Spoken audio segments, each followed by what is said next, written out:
Սիրելի հայրենակիցներ, ողջունում եմ բոլորիդ։ Հայաստանի Հանրապետության արտաքին քաղաքական մարտահրավերների մեջ այսօր մենք շատ քննարկեցինք մի քանի խնդիր, որոնք մեծ ազդեցություն ունեն հետագա մեր խաղաղության գործընթացի վրա։ Առաջինը TRIP նախագիծներ, որի մասին նաև երեկվանից մենք ունենք բազմաթիվ քննարկումներ մեր լրագրող գործընկերների հետ։ Որն է մեր մոտեցումը TRIP նախագծի վերաբերյալ։ Այս մոտեցումը մենք արտահայտել ենք 6 ամիս առաջվանից, մենք արտահայտել ենք բազում անգամներ, ցավոք մեր գործընկերները չեն լսել, թե ինչ ենք արտահայտել, ինչն է մեր մոտեցումը։ Մենք համարում ենք, որ TRIP նախագիծը, այսինքն Ամերիկայի Միացյալ Նահանգների ներգրավվածությունը առաջացնում է հավելյալ զսպաշապիկ Ադրբեջանի համար։ Մենք մտահոգված ենք, որ չկա ուղիղ երաշխիք, կա տնտեսական ներկայություն, բայց չկա երաշխիք։ Բայց տեսնում ենք, որ Իրանի սահմանից 20 մետր հեռավորության վրա շատ բարդ է ունենալ երկարաժամկետ խաղաղ միջավայր, հաշվի առնելով Բահրեյնի դեպքերը, Քաթարի դեպքերը, Էմիրատների դեպքերը, Ամերիկա-իրանական հարաբերությունների սրությունը եւ մեր հարևան երկրից չունենալ երաշխիքային տրամաբանության աջակցում։ Դուք շատերդ եղել եք Մեղրիում, 20 մետրի վրա Իրանի Իսլամական Հանրապետությունն է, իսկ իրանական պոտենցիալը երբեմն հասնում է հարյուրավոր կիլոմետրեր։ Մենք տեսանք դա աշխարհի ամենահարուստ երկրների վրա տարածաշրջանի։ Եվ մենք մտահոգված ենք, որ հիմնական խաղացողները ռեգիոնի երաշխիքային մասնակցություն չունեն, եւ դա կբերի ռիսկերի։ Այս խնդիրները, որ մենք ասում ենք, սա այն խնդիրներն են, որի վրա պետք է շեշտ դնել։ Երբ ընդդիմությունը խնդիրը բարձրաձայնում է, օրինակ, եթե 18 թվականից առաջ դուք որպես ընդդիմադիր ուժ բարձրաձայնեիք բանակի խնդիրները, հնարավոր է փոփոխություն լիներ բանակի մոդելի մեջ։ Երբ որ մենք բարձրաձայնում ենք այս խնդիրը, մենք սա ձեր համար չենք բարձրաձայնում, մենք սա մեր հասարակության մեր համար ենք բարձրաձայնում, մեր ժողովրդի համար, որ վաղը էլի կոտրած տաշտակի առջև չհայտնվենք, իսկ ինչու կոտրած տաշտակի, որովհետև մեր երաշխիքը տնտեսական ներդրում է, ազգությամբ ռուս, լավ գործարարի, ում հանդեպ ես ունեմ դրական վերաբերմունք անձնական, բայց մենք չունենք երկրի երաշխիք մեր երկրի խաղաղության պայմանագրի այդ հիմնաքարային գործընթացում։ Եվ սա է մեր տարբերությունը մոտեցման։ Ինչու ենք մենք ասում, որ դա ճանապարհ է եւ այն մյուս տերմինը չենք օգտագործում, որովհետեւ վաղը իշխանությունների փոփոխության ժամանակ, երբ մենք ստիպված լինենք բանակցել դիմացի կողմի հետ, օրինակ Ադրբեջանի ղեկավարության, մենք չենք կարող նրանց ասել եւ ձեռնտու չէ Հայաստանի համար, որ օգտագործվի խոսույթ բացի ճանապարհից։ Ես այսօր ասում եմ դա ճանապարհ է, որպեսզի վաղ իրենց հետ բանակցելու ժամանակ ինձ չասեն, բա ասում եք միջանցք է։ Դա ճանապարհ է եւ մենք ամեն ինչ պետք է անենք, սպասում ենք սահմանադրական դատանի որոշմանը, որ ճանապարհի ֆորմատը պահպանվի,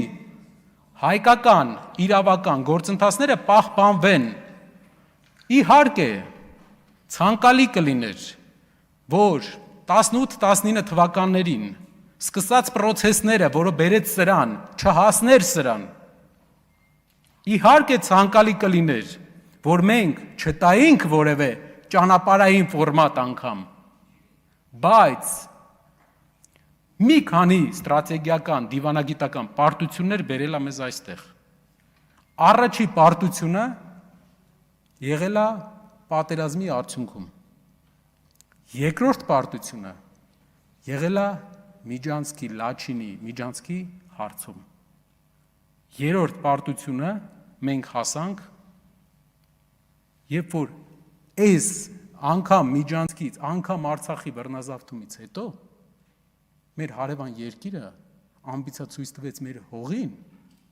եւ մեծ դժվարությամբ հնարավորություն եղավ սուվերենության ձևաչափի մեջ տեղավորել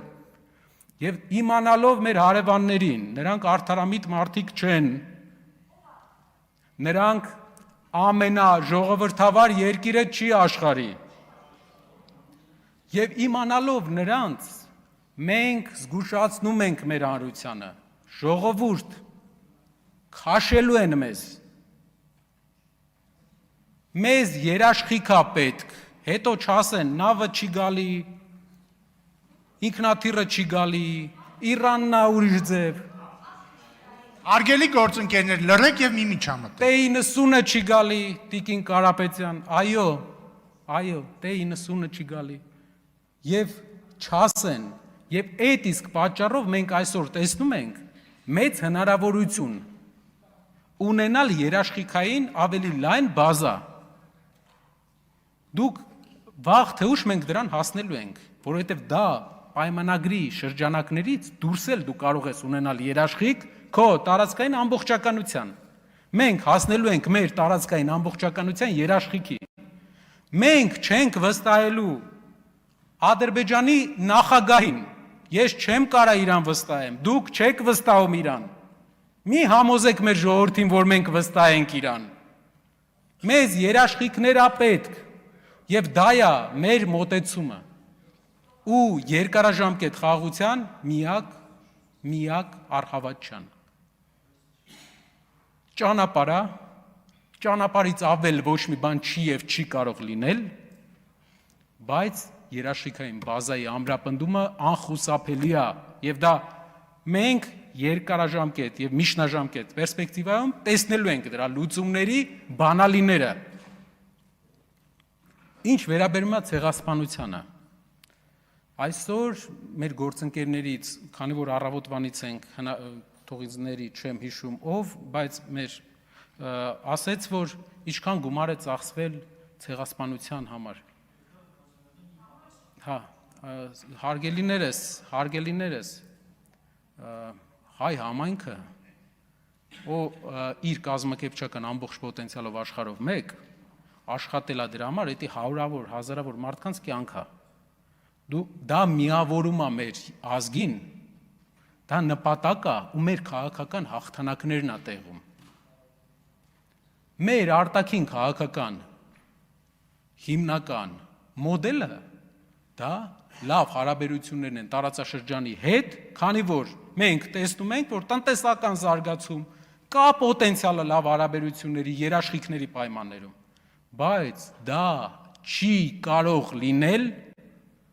մեր ընտանիքների անցյալի ուրացման հաշվին։ Կարող եք ասել, որ դուք էլ եք համաձայն, եթե դուք էլ եք համաձայն, պետք չէ քաղաքական որևէ կուսակցության սահմանափակման մեջ դնել ազգային գաղափարները, ուղղակի ասել, որ այդ գաղափարին համաձայն եք։ Մենք արտաքին քաղաքական առաջնահերթությունները խաղաղությունն են, տնտեսական զարգացում գործընկերների, առևտրային գործընկերների ներգրավվածությունը։ Այո։ Եվ նաև մեր ազգի արդար պահանջի իրագործումը կլինի մեր արտաքին քաղաքական գերատեսչության աշխատանքների ուղղություններից մեկը։